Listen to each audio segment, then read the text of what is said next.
Donc la réunion prévoit, mais j'imagine qu'on vous l'a déjà dit, le dépôt d'un texte de loi en première quinzaine de juillet au Sénat, présentation au Conseil des ministres en juin et après au Sénat. Nous, la position qu'on a tenue pour le groupe écologiste, c'est de dire que en fait, la lutte contre l'antisémitisme doit beaucoup se faire en dehors de la loi et finalement assez peu de modifications de la loi parce que les lois existantes permettent déjà de condamner à peu près tous les actes commis d'antisémitisme.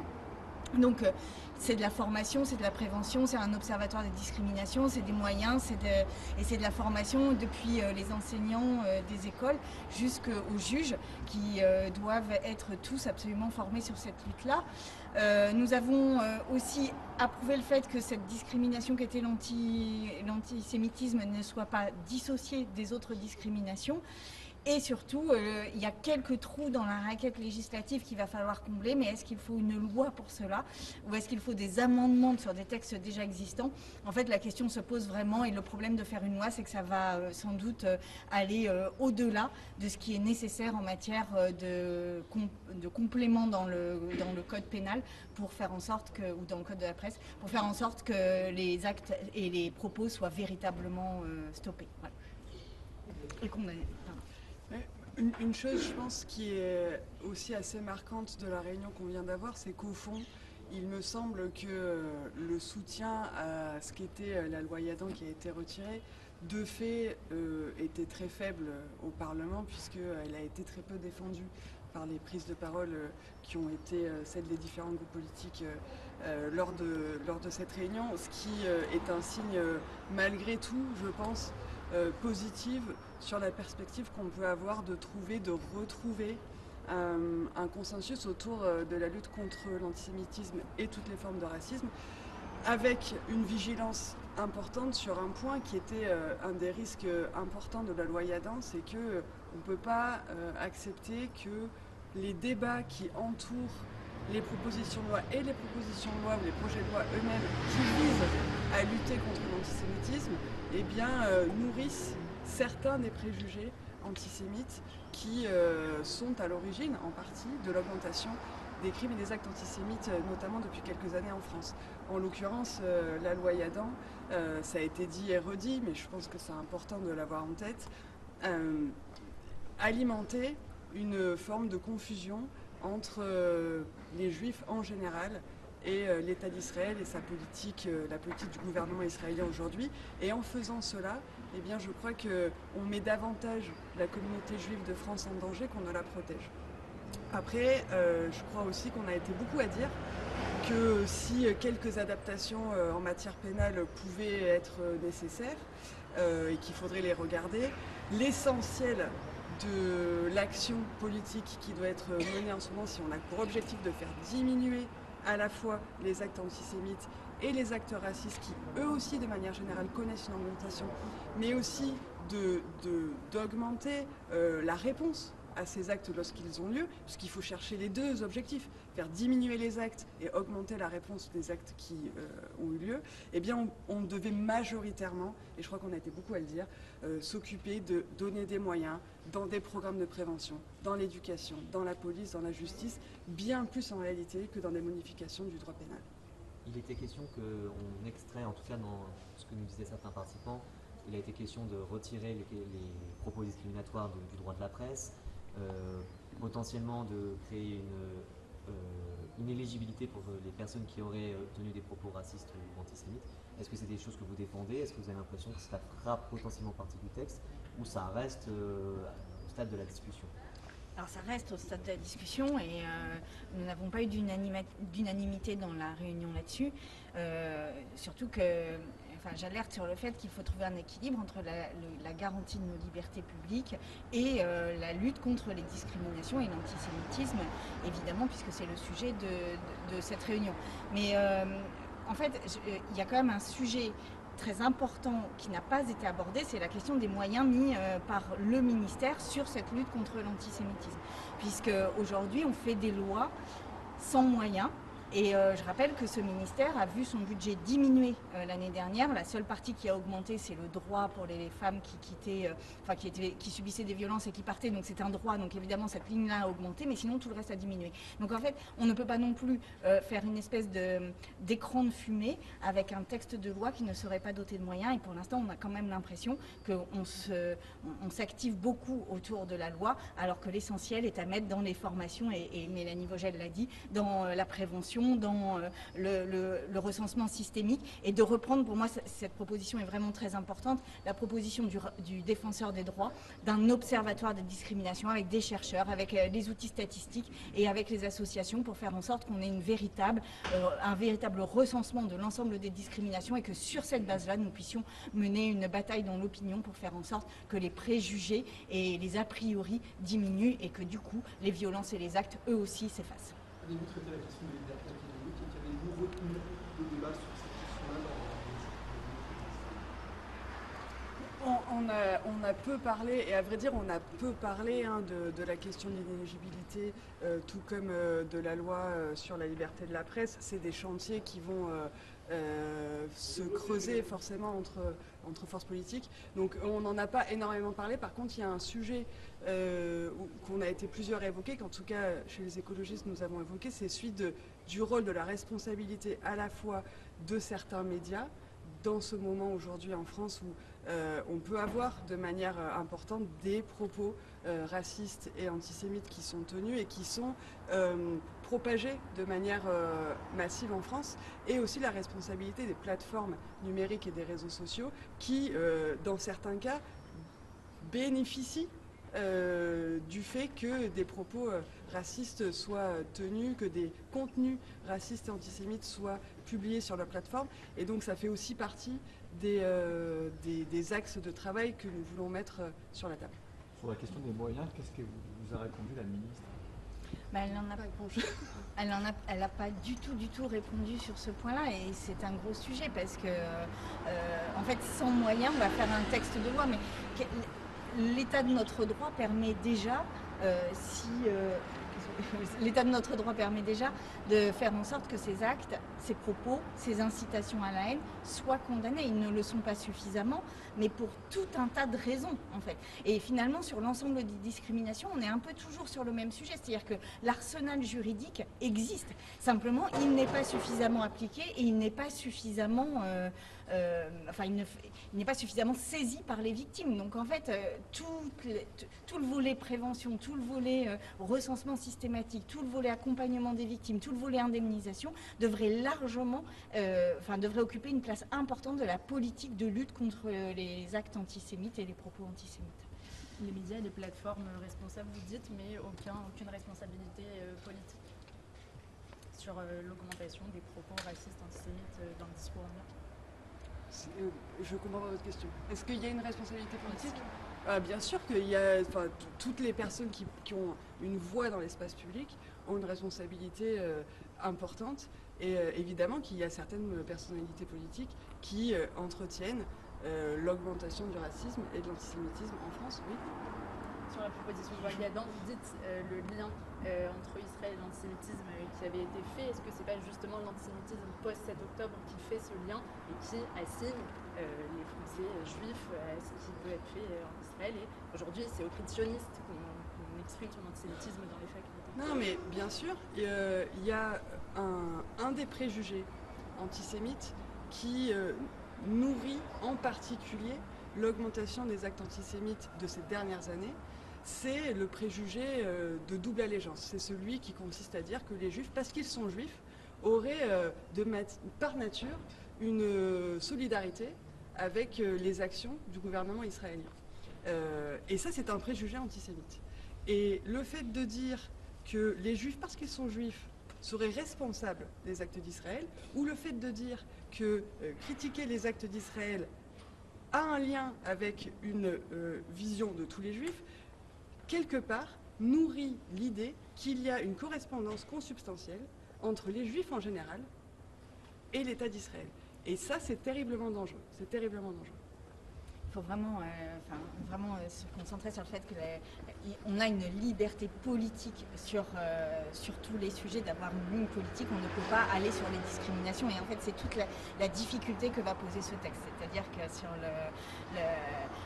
par exemple, dire qu'il n'y aurait qu'un État en Israël, eh bien aujourd'hui, dans la situation de la bande de Gaza, il est tout à fait possible qu'il n'y ait plus d'autres solutions et qu'il n'y ait pas de solution à deux États si simple que cela, et donc qu'un État binational puisse être une des solutions de la paix. On ne peut pas préjuger et on ne peut pas empêcher ces propos-là d'être tenus parce que ça fait partie des opinions politiques. Merci. Merci. Merci.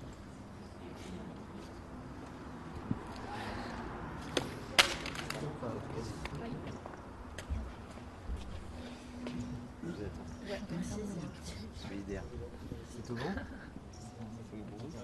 On fait pas celui-là. On fait pas celui-là. Non, c'est pour ça que je fais. Bon, bonjour à toutes et à tous. D'abord, premier élément, dire que la question de la lutte contre le racisme et l'antisémitisme est évidemment au cœur du programme de la France Insoumise, que je commence par dire mon soutien aux personnes qui en sont victimes et qui parfois ont l'impression que ce sujet n'est pas assez traité dans la sphère publique ou même qu'il est alimenté par un certain nombre de responsables politiques ou de médias qui diffusent des propos racistes. Deuxième élément, c'est d'abord une victoire populaire qui a été obtenue contre cette loi Yadan qui visait d'une part à faire quelque chose d'assez flou sur l'apologie du terrorisme et dont on voyait bien qu'il allait s'agir d'une augmentation de la capacité de répression contre des militants politiques, syndicaux ou associatifs. Le deuxième élément, c'est que la loi Yadan, et je vais reprendre les mots de Claude Askolovitch que je trouvais assez bons, était une loi antisémite pavée de bonnes intentions. Parce qu'au final, cette loi, eh bien, cette proposition de loi, elle faisait un lien, elle assignait les Juifs de notre pays à l'État d'Israël et donc à la politique de l'État d'Israël. Et c'était là un danger supplément. Elle était assez mal rédigée puisque la manière dont c'était rédigé au final faisait que, eh bien, si des gens, par exemple, critiquaient l'État palestinien, ils auraient pu être attaqués ou accusés d'antisémitisme. Donc c'était assez mal rédigé de la manière dont c'était fait. Et je pense que si cette loi a été battue, enfin en tout cas retirée, c'est d'abord parce qu'il y a eu une très forte mobilisation populaire. Je rappelle 700 000 signatures sur la pétition qui demandait son retrait. Et ensuite parce que, y compris, il y avait des groupes politiques qui n'étaient pas d'accord pour voter pour un truc mal rédigé et qui potentiellement pouvait non seulement être inutile, mais en plus contre-productif, en particulier dans les objectifs visés, c'est-à-dire dans la lutte contre l'antisémitisme. Bon, a priori, maintenant, la ministre Aurore Berger a dit qu'il ne s'agissait plus du tout de cette proposition de loi. Donc, au moins, il y a eu un éclaircissement. On ne parle plus de la loi Yadan, on parle vraiment d'un nouveau projet de loi qui serait porté par le gouvernement. Première victoire que nous avons obtenue par les mobilisations que nous avons faites. Deuxième élément, tout le monde autour de la table était d'accord pour dire qu'il ne faut pas seulement lutter contre l'antisémitisme, mais qu'il faut lutter contre toutes les formes de racisme et qu'il peut y avoir un danger dans le fait de singulariser une lutte en particulier, même s'il y a des spécificités évidentes sur l'antisémitisme, sur la négrophobie, sur l'islamophobie. Bref, chaque forme de racisme a ses spécificités, il faut donc les prendre en compte, mais si on veut faire un projet de loi, une proposition de loi, il faut les prendre tout en compte pour lutter efficacement. Là où on reste un peu sur notre faim, c'est qu'on a très peu parlé de la question des moyens, on a très peu parlé du bilan de la ministre elle-même, puisque je rappelle quand même qu'elle a commencé son ministère par faire une campagne qui visait à lutter contre l'antisémitisme avec des affiches qui mettaient en énorme des insultes antisémites et que donc cette campagne avait fort heureusement été retirée. Et puis que là, il y a eu le bilan de la Commission nationale consultative des droits de l'homme sur le plan de lutte contre le racisme qui a été publié là en mars et que la CNCDH dit qu'il n'y a pas eu les moyens nécessaires mis, notamment dans le secteur de l'éducation, de la police et de la justice. Alors c'est un peu ce sur quoi nous on a alerté, c'est de dire que la loi existante est déjà assez forte, mais qu'elle n'est pas appliquée.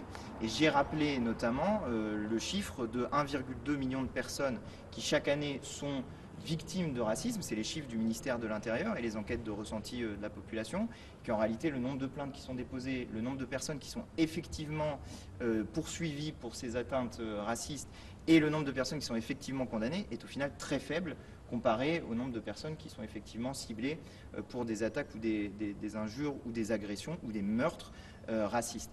Et là, on a un élément assez actuel qui illustre ce phénomène. C'est ce qui s'est passé en Haute-Loire, où un homme de 65 ans a tiré à la carabine sur des enfants, et où je trouve que la réaction de notre société est mauvaise. C'est-à-dire, ça n'est pas un sujet qui a été traité de manière très forte dans la sphère médiatique, dans la sphère politique. Non plus, je trouve que ça n'a pas été traité à sa juste mesure. Et que s'est-il passé? Eh bien, quand les parents des enfants ont voulu aller porter plainte, ils ont signalé le mobile raciste et la police n'a d'abord pas retenu le mobile raciste, ce qui fait que le procureur a dit non, il ne se passe rien, il n'y a pas de problème de racisme dans cette agression et c'est juste quelqu'un qui trouvait que les enfants faisaient trop de bruit. Pardon, mais quand il faut 4 jours pour les services de police et les services de justice pour être capables de comprendre qu'il y a un mobile raciste, quand quelqu'un dit dehors les Noirs et les Arabes, il y a quand même un sujet dans le traitement de la question du racisme. Donc voilà, c'est un peu tous ces sujets qu'on a posés sur la table. Je suis satisfait de voir que l'idée est désormais de lutter contre toutes les formes de racisme. Satisfait de voir aussi qu'il y a des propositions que nous avons formulées qui semblent pouvoir être retenues. Maintenant, si c'est pour recopier ou refaire un projet de loi Yadam-bis, bon, bah, pour nous, ce sera non. A priori, ce n'est pas ce dont il s'agit. Donc on va regarder, en tout cas on va répondre de manière, voilà, on va répondre aux questions qui sont posées par la ministre et puis on va donner nos propositions sur ces sujets. Avez-vous lu la tribune qui a publiée dans l'Express il y a quelques jours et qui avez-vous retenu de ces textes qui abordaient plus ou moins certains points présentés aujourd'hui? Alors je ne l'ai pas lu, donc c'est un problème pour vous répondre. Qu'est-ce qu'elle disait dedans? Je ne sais pas si ce qu'elle disait dedans. Non, j'ai pas lu, j'ai vu son interview à RTL ce matin. J'ai trouvé qu'il y avait une forme, je ne sais pas si c'est un mea culpa ou pas, mais en tout cas, Madame Berger a souvent ciblé la France insoumise avec des propos qui étaient extrêmement durs sur la lutte contre l'antisémitisme en particulier. Je constate qu'aujourd'hui, les propositions que nous avons formulées sont au final rejointes par beaucoup de gens et qu'une fois encore, eh bien, quand il s'agit de lutter contre le racisme, il vaut mieux faire confiance à ceux qui, dans l'histoire, ont toujours été du côté des luttes antiracistes plutôt que d'essayer d'aller chercher des voix dans le camp d'en face de l'hémicycle. Parce que je rappelle quand même que les seuls qui étaient favorables à la proposition de loi Yadan et qui doit signaler le fait qu'il y a quand même un problème, c'était l'extrême droite. Donc une loi qui aurait pu être adoptée avec les voix de l'extrême droite mais aucune voix de la gauche, ça doit interroger sur l'efficacité d'une telle loi pour lutter contre l'antisémitisme et d'une manière générale pour trouver des majorités pour lutter contre le racisme. Le groupe de Gabriel Attal appelait à la reprise telle quelle de la proposition de loi Yadan. Visiblement, ça ne chemine pas vers ça. Vous l'avez comment c'est une défaite? J'en sais rien. J'ai l'impression qu'il y a des bisbilles à l'intérieur du groupe macroniste. Tout ça m'a l'air un petit peu compliqué. Et je ne sais pas exactement quels sont les rapports de force internes au groupe. Mais de toute façon, la proposition de loi telle qu'elle a été rédigée, je pense qu'elle n'a pas de majorité dans l'Assemblée nationale. Parce que le groupe MoDem, par exemple, y est défavorable. Et je comprends pourquoi. Encore une fois, cette loi est mal rédigée. Vraiment, j'invite celles et ceux qui vous écoutent à aller regarder comment elle est rédigée. Il est dit qu'on va condamner l'apologie du terrorisme, même implicite. J'aimerais savoir exactement ce que ça veut dire, l'apologie implicite du terrorisme. Il est dit qu'on va condamner pour antisémitisme des personnes qui viendraient à nier ou à appeler à la destruction d'un État reconnu par la République française. Encore une fois, je le répète, par exemple, la République a reconnu récemment l'État palestinien. Madame Yadan avait quitté le groupe macroniste à cette occasion-là pour protester contre la reconnaissance de l'État palestinien. Donc ça veut dire qu'avec sa loi à elle, potentiellement, elle pourrait elle-même être jugée antisémite parce qu'elle avait quitté le groupe sur la base de la reconnaissance de l'État palestinien. Enfin, vraiment, honnêtement, c'est très mal rédigé. Donc je pense que plus personne n'est d'accord avec ça, que tout le monde s'est rendu compte qu'il y avait quand même un problème dans cette rédaction. Et puis je le redis, il y a y compris des personnes juives et des associations, des individus, j'ai parlé de Klaus Askolovitch tout à l'heure, qui disent attention, cette loi, parce qu'elle assigne les juifs à l'État d'Israël, est dangereuse pour les juifs de notre pays. Et je répète et je redis de la manière la plus claire possible que les juifs de notre pays n'ont rien à voir avec la politique de l'État d'Israël, que demander aux juifs de prendre position, déjà rien que ça, c'est à caractère antisémite, et qu'il faut foutre la paix aux juifs de notre pays sur ce sujet-là, et arrêter de vouloir les engager d'une certaine manière dans la politique de M. Netanyahou. Ça suffit de faire peser cette responsabilité sur les juifs de notre pays. Sur le PJL à venir, parce que je reconnais que vous avez certains des participants de la réunion qui nous ont parlé de retirer les propos racistes antisémites de la voie de la presse, qui évoquait la possibilité de rendre inéligible des les responsables politiques qui auraient tenu des propos antisémites Voilà. ou racistes. Qu'est-ce qu'il en est? Pour l'instant, on n'en sait rien. C'est-à-dire, il y a a priori une phase de consultation, donc eh bien, nous allons répondre à la consultation comme nous l'avons fait déjà. Il y a une série de questions qui existent à la fin de la réunion. Sur la question de l'inéligibilité et sur la question du retrait de la loi de la presse pour en gros passer ça dans le code pénal, c'est ça l'idée qui est derrière. Je dis attention sur les deux éléments parce qu'il s'agit encore une fois d'être davantage répressif, de mettre des éléments davantage répressifs dans la loi. Or, tout ce que nous enseigne le code pénal depuis qu'on augmente les peines et qu'on fait passer des choses de la loi de la presse vers le code pénal, c'est que c'est généralement utilisé, pour la répression politique. Je rappelle quand même que Rima Hassan, par exemple, a été convoquée en garde à vue sur la base de la loi actuelle sur l'apologie du terrorisme et que l'idée est en plus en gros que tout puisse tomber sous le coup de cette possibilité-là. Donc il y a un grand danger en matière de liberté d'expression qui est posé sur ce sujet-là, un grand danger sur l'opposition politique qui peut être posée. Et puis enfin, bon, d'une manière générale, on a l'impression qu'on arrive après coup, quoi. C'est-à-dire, tout ce qui nous est proposé, c'est donc la répression. Pardon, mais on ne lutte pas efficacement contre... Bien sûr qu'il faut de la répression quand il y a des propos racistes, mais la loi qui existe n'est pas appliquée. Et surtout, c'est un peu après coup, c'est-à-dire les propos ou les agressions racistes ont déjà eu lieu. Moi, ce que je souhaiterais, c'est d'éviter qu'elles aient lieu, c'est-à-dire de faire de l'éducation, de lutter contre les préjugés antisémites, islamophobes et les préjugés racistes d'une manière générale, lutter contre les chaînes de télévision qui diffusent des propos et des insultes racistes et qui sont régulièrement condamnés par l'ARCOM pour ça. Enfin, il y a des sujets qui sont posés, à mon sens, pour lutter efficacement contre le racisme. Donc, peut-être que ce qu'il faudrait faire, c'est une campagne d'abord de lutte contre les préjugés racistes. Ça serait efficace. Et puis, pardon, mais quand on a un gouvernement qui fait des lois et qui soutient des lois qui sont des lois xénophobes, on en a encore une qui arrive la semaine prochaine à l'Assemblée nationale, la loi Rodwell. Quand on a des lois qui, par exemple, font un lien direct entre terrorisme et immigration, ça, c'est des lois qui sont profondément xénophobes. Mais donc, il y a un sujet qui est posé. Si le gouvernement lui-même envoie un signal, qui est un signal de xénophobie par les lois qu'il soutient. Et moi, ce que je souhaite, c'est que peut-être, à un moment donné, on puisse avoir un débat sur l'ensemble des formes de discrimination. Je ne sais pas si les autres, avant vous l'ont dit, mais par exemple, il a été évoqué la question du masculinisme dans les conversations. C'est assez intéressant. Parce que oui, il y a un problème qui est posé par les systèmes de domination, qu'on parle du système de domination machiste, du système raciste, bref, il faut lutter contre ces systèmes de domination et le faire en extirpant les préjugés racistes, machistes qui existent dans notre société. Mais pour faire ça, la meilleure manière, c'est l'éducation, beaucoup plus que la répression qui arrive, encore une fois, en bout de course. Merci. Merci. Merci à vous.